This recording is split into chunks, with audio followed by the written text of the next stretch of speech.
These are notes for objective 1.12. Write the equation of a piecewise function from a graph. Now we've worked with piecewise functions before, graphing them from an equation or writing a table from an equation. But in this case we're given a graph and need to write out the equation. The same principle applies. This function has two pieces, and each piece needs an equation and an inequality to tell us where it lives. So to repeat, we're going to have two equations and two inequalities. It's easiest to start with the inequalities. So we'll use this piece first.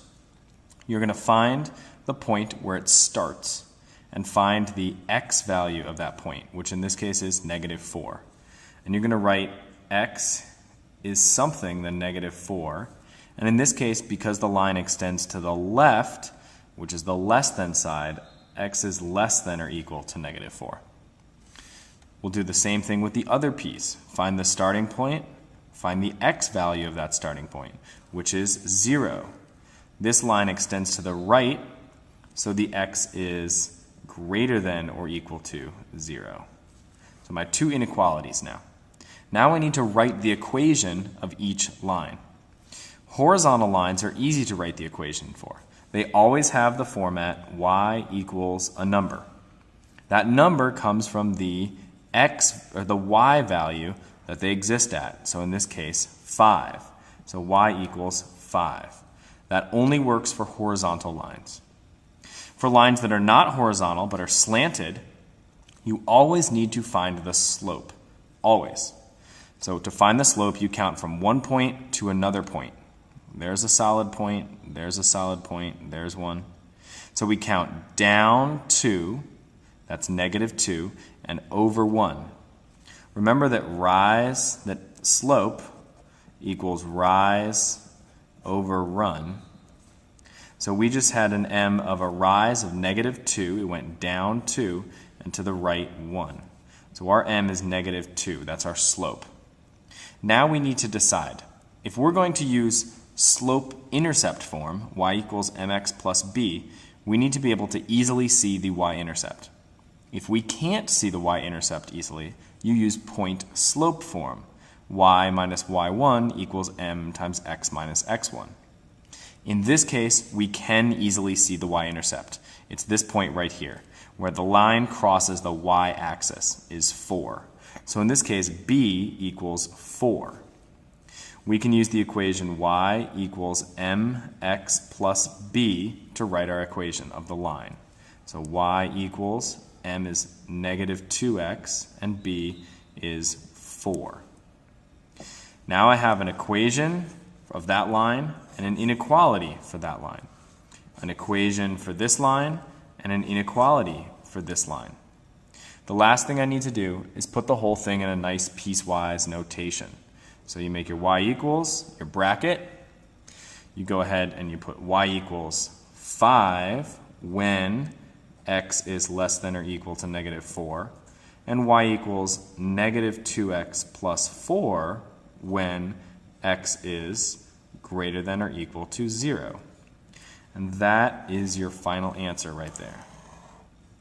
So again, two inequalities and two equations for two parts of the graph. We'll go on to number 4 next. Number 4 here works the same way. Two parts of the graph. Both of them need an inequality and an equation. We'll start with those inequalities. Let's find the starting point of the graph and find the x value.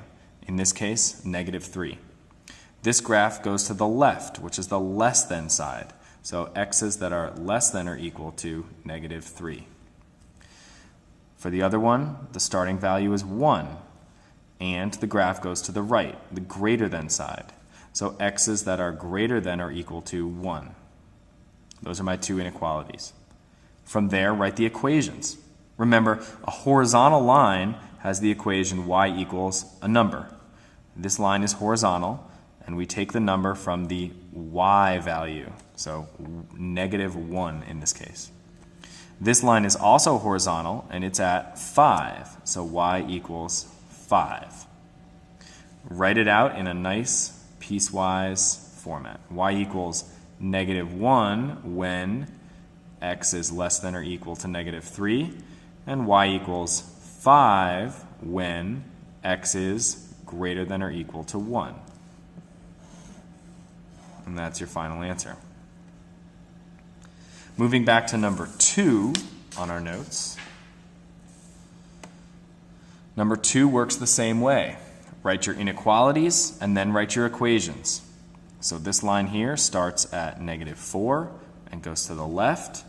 X is less than or equal to negative 4. This line starts at 2 and goes to the right. So x is greater than or equal to 2.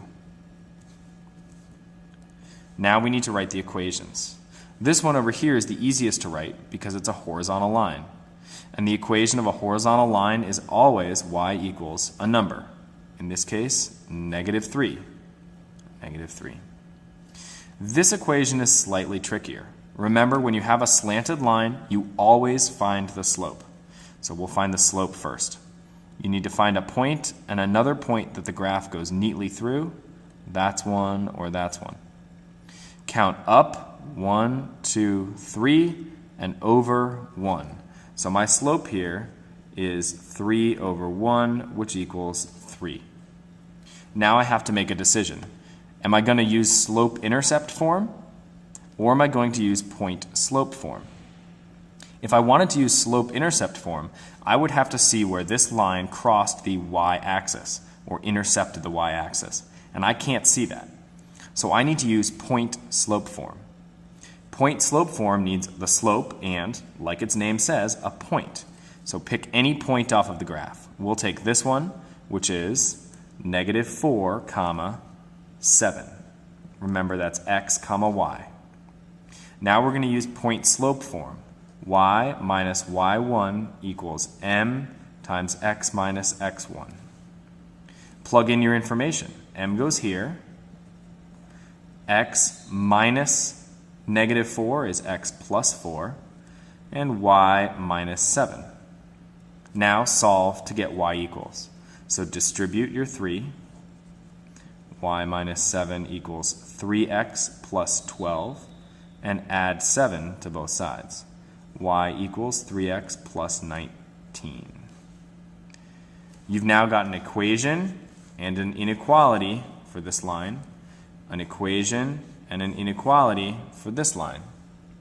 All you need to do is put them in a nice piecewise format. A nice bracket. That's kind of an ugly bracket, but whatever. Y equals 3x plus 19 when x is less than or equal to negative 4, and y equals negative 3 when x is greater than or equal to 2. That's your final answer.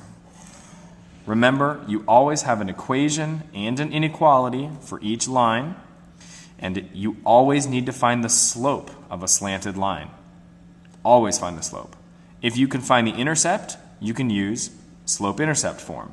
But if you can't find the intercept, use a point and use point-slope form. That's writing an equation of a piecewise function from a graph.